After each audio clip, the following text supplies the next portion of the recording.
అన్నమయ్య పదశోభ. కథా రచయిత గోనుగుంట మురళీకృష్ణ గారు. తూర్పున వెలుగురేఖలు విచ్చుకుంటున్నాయి. ఆ రోజు శనివారం. సూర్యోదయ పూర్వమే తల మీద స్నానం చేసి శుభ్రమైన వస్త్రాలు ధరించి శ్రీ వెంకటేశ్వర స్వామి దర్శనానికి బయలుదేరాను. బాలభాస్కరుడి లేలేత కిరణాలు భూదేవిని స్పర్శిస్తున్నాయి. గుడిమెట్లు ఎక్కుతూ ఉండగానే లోపలి నుండి అగరొత్తుల సువాసన, గంటల గణగణలు వినిపించాయి. పాద ప్రక్షాళనం చేసి లోపలికి అడుగుపెట్టాను. స్వామివారిని పూలమాలలతోనూ తులసిమాలలతోనూ అలంకరించారు. నేను తెచ్చిన పళ్ళు పువ్వులు అక్కడ ఉన్న పెద్ద పళ్ళెరంలో ఉంచాను. అర్చకుడు నా వంక చూచి గుర్తించినట్లు తలాడించి పేరు గోత్రాలు చదువుకుంటూ లోపలికి వెళ్ళాడు. అక్కడికి నేను తరచుగా వస్తుండటం వల్ల అతనికి నా పేరు గోత్రం గుర్తుండిపోయాయి. నన్ను అడగకుండానే చదువుతూ ఉంటాడు. స్వామివారి దివ్యమంగళ విగ్రహం దర్శించి కళ్ళు మూసుకొని ఒక్క నిమిషం ధ్యానం చేసుకున్నాను. అర్చకుడు భక్తులందరికీ తీర్థప్రసాదాలు అందించాడు. తీర్థప్రసాదాలు స్వీకరించి బయటకు వచ్చి సిమెంట్ బెంచ్ మీద కూర్చున్నాను. శరీరంతో పాటు మనసు కూడా ప్రక్షాళనం అయినట్లు అయింది. ఎదురుగా కొండల మీద పచ్చటి చెట్లు గుబురు గుబురుగా పెరిగి ఉన్నాయి. వర్షాకాలం కావడం వల్ల మరింత పచ్చగా శోభాయమానంగా కనిపిస్తున్నాయి.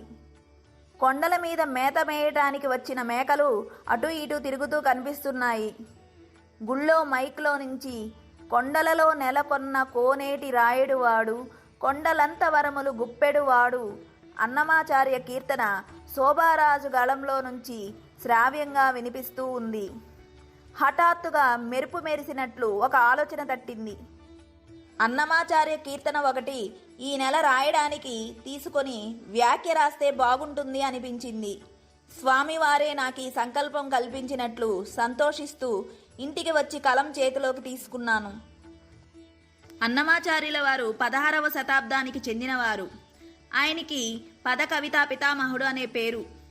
సుమారు 32,000 సంకీర్తనలు రాశారు.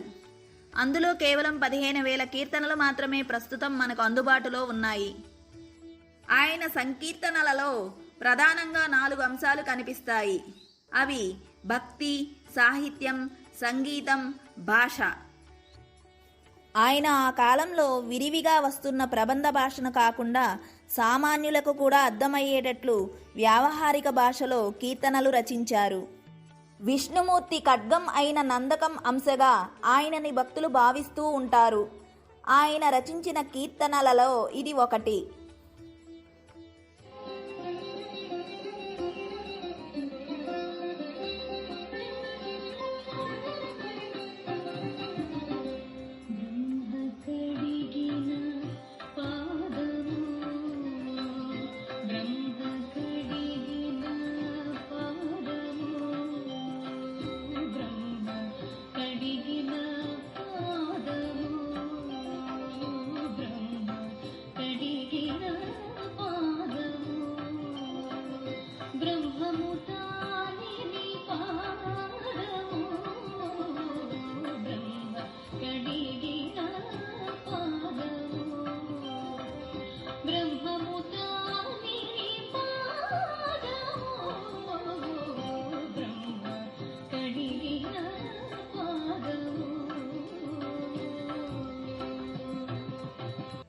అన్నమయ్య శ్రీ వెంకటేశ్వర స్వామి మీద రచించిన కొన్ని చోట్ల విష్ణుమూర్తి అవతారాలను కూడా ప్రస్తావించాడు.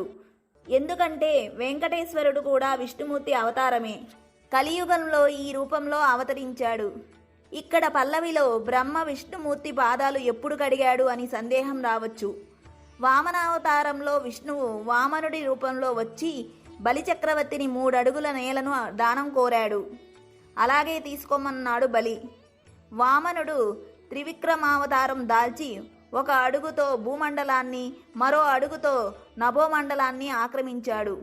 3వ అడుగు ఎక్కడ పెట్టను అని అడిగితే తల చూపించాడు బలి.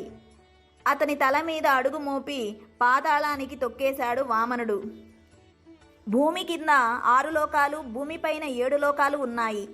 ఆకాశ మార్గంలోకి ప్రయాణించిన విష్ణుమూర్తి 2వ పాదం భువర్లోక, మహలోక, తపాలోకాది లోకాలన్నీ దాటి అన్నిటికన్నా పైన ఉన్న సత్యలోకం చేరుకుంది. సత్యలోకంలో బ్రహ్మదేవుడు ఉన్నాడు. అక్కడికి వచ్చిన విష్ణుపాదాన్ని అర్ఘ్యపాద్యాదులతో పూజించాడు బ్రహ్మ. బ్రహ్మము అంటే సృష్టికర్త అయిన బ్రహ్మకు మూలమైన దేవుడు అని అర్థము. ఆ బ్రహ్మము కూడా తానే అయిన విష్ణువు అని అర్థము.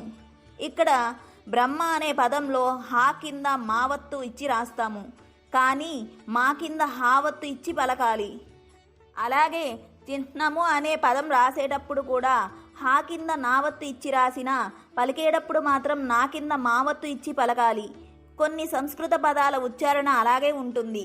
ఇది పల్లవి మాత్రమే. మొదటి చరణంలో ఇలా చెబుతున్నాడు అన్నమయ్య.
చలగి అంటే విజృంభించి అని, తలకక అంటే చెలించక అని అర్థాలు.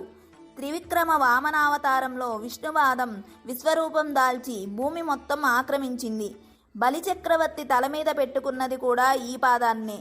ఈ పాదమే చలించకుండా గగన మండలాన్ని కూడా తన్నింది. బలమైన రాజులకు శత్రువగు ఇంద్రుని కూడా కాపాడింది. ఏ రాక్షసుడు గాని ఏ ముని గాని తపస్సు చేస్తున్నా తన సింహాసనం కోసమే అని ఇంద్రుడి భయం. దానికి తోడు హిరణ్యకశిపుడు, నరకాసురుడు వంటి దానవులు వరాలు పొంది మొదటగా దండెత్తి వచ్చేది ఇంద్రుడి మీదకే. అందుకే వారి తపస్సు భగ్నం చేయడానికి శతవిధాలా ప్రయత్నిస్తుంటాడు. ఇంద్రుడికి అండగా ఉంటూ ఆ దానవులని శిక్షిస్తూ ఉంటాడు శ్రీహరి. ఇక్కడ బలిచక్రవర్తి గొప్ప దానశీలుడు, అందులో సందేహం లేదు. కానీ అమరాధిపతి భాగలబ్ధమైన అమరావతిని ఆక్రమించి కొంత అధర్మానికి పాల్పడ్డాడు కదా, అందువల్లనే పాతాళానికి అణచివేయబడ్డాడు.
బ్రహ్మదేవుడు అతిలోక సౌందర్య రాశి అయిన అహల్యను సృష్టించి భూప్రదక్షిణం చేసి ముందుగా ఎవరు సత్యలోకం వస్తారో వారికే ఆమె ఇల్లాలు అవుతుందని చెప్పాడు.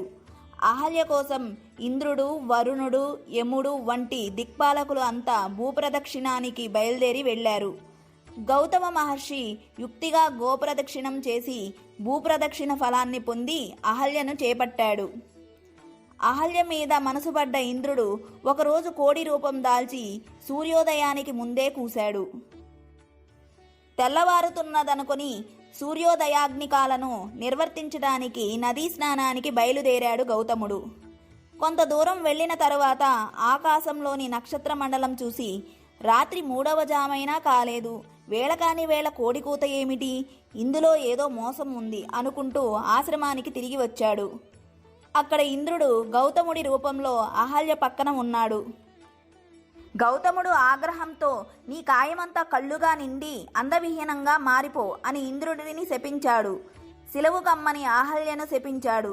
స్వామి, మీ రూపంలో వస్తే మీరే అనుకున్నాను. ఇందులో నా దోషం ఏముంది? క్షమించి పరిహారం చెప్పండి అని వేడుకున్నది. గౌతముడు నిజం గ్రహించి శాంతించాడు.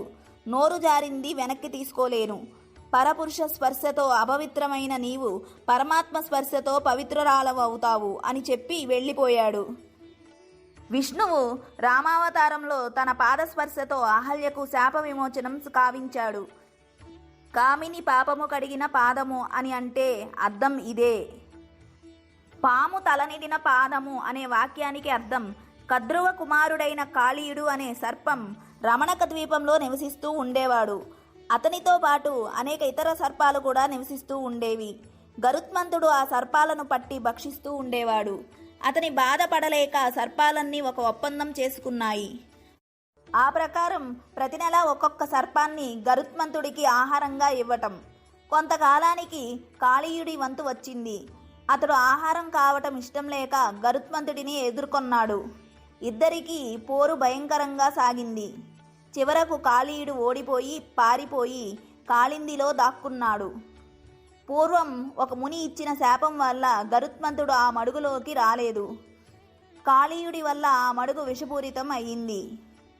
గోవులను కాయడానికి వచ్చిన గోపబాలుడు కాళిందిలోని నీరు త్రాగి చనిపోయాడు. శ్రీకృష్ణుడు వారిని బ్రతికించి కాళీయుడి మదం అణచడానికి మడుగులోకి దూకాడు. శ్రీకృష్ణుడికి కాళీయుడికి భయంకరమైన యుద్ధం సాగింది. శ్రీకృష్ణుడు ఆ సర్పరాజు చుట్టూ గిర్రున తిరుగుతూ గబాలున అతడి పడగల మీద ఎక్కి 2 పాదాలతో చిందులు తొక్కుతూ చిత్ర విచిత్రంగా నాట్యం చేశాడు. ఆ అద్భుత దృశ్యాన్ని చూసి దేవతలు, మునులు, గంధర్వులు, సిద్ధులు మొదలైన వారంతా ఆనంద పరవశులైనారు. చివరకు కాళీయుడి శక్తి నశించి పరమాత్ముని శరణు కోరాడు. ఈ మడుగు విడిచిపెట్టి సముద్రంలోకి వెళ్ళిపో అని ఆజ్ఞాపించాడు శ్రీకృష్ణుడు. ఇక చివరి వాక్యం.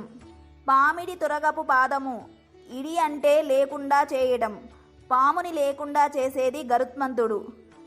గరుత్మంతుడు తురగముగా గలవాడు శ్రీ మహావిష్ణువు. ఆయన పాదము అని అర్థము.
పరమయోగులు అంటే యోగులలో శ్రేష్ఠులు అని అర్థం. నారదుని వంటి వారు ఆ కోవకు చెందుతారు. నారదుడు నిరంతరం హరినామస్మరణ చేస్తూనే ఉంటాడు. అటువంటి శ్రేష్ఠులైన యోగులకు రకరకాలుగా వరములు ఇచ్చేది ఈ పాదము. సాధారణముగా వరము అంటే కోరిన కోరిక తీర్చటం అనుకుంటారు. వరము అంటే వరింపదగిన స్థితి అని వేదాంతుల భాష్యం. యోగులైన వారు కోరదగిన కోరికలు ఏముంటాయి? వారికి కావలసింది ఆత్మసమర్పణ పొందగలిగిన స్థితి. అదే వారికి శ్రేష్టమైనది. పరమపద సోపానం చేరినవాడు జారిపడరు. అది స్థిరమైనది. విష్ణువు యొక్క స్థానమే పరమపదమని విష్ణు సూక్తము చెబుతున్నది. భక్తి శ్రద్ధలు కలవారికి శ్రీ వెంకటాద్రియే అటువంటి స్థితిని ప్రసాదిస్తుంది అంటూ అన్నమయ్య ఈ సంకీర్తన ద్వారా తెలియజేస్తున్నాడు. ఇదండి అన్నమయ్య పదశోభ. ఈ కథ ఇంతటితో సమాప్తం. వచ్చే వారం మరో మంచి కథతో కలుసుకుందాం. ఈ కథ 2019 డిసెంబర్ నెల శ్రీ వెంకటేశం ఆధ్యాత్మిక పత్రికలో ప్రచురింపబడినది. ఈ కథ చదివినది లావణ్య. ఈ కథ గనక మీకు నచ్చినట్లయితే లైక్ చేయండి, షేర్ చేయండి. మరిన్ని మంచి కథల కోసం ఛానల్ని సబ్స్క్రైబ్ చేయండి.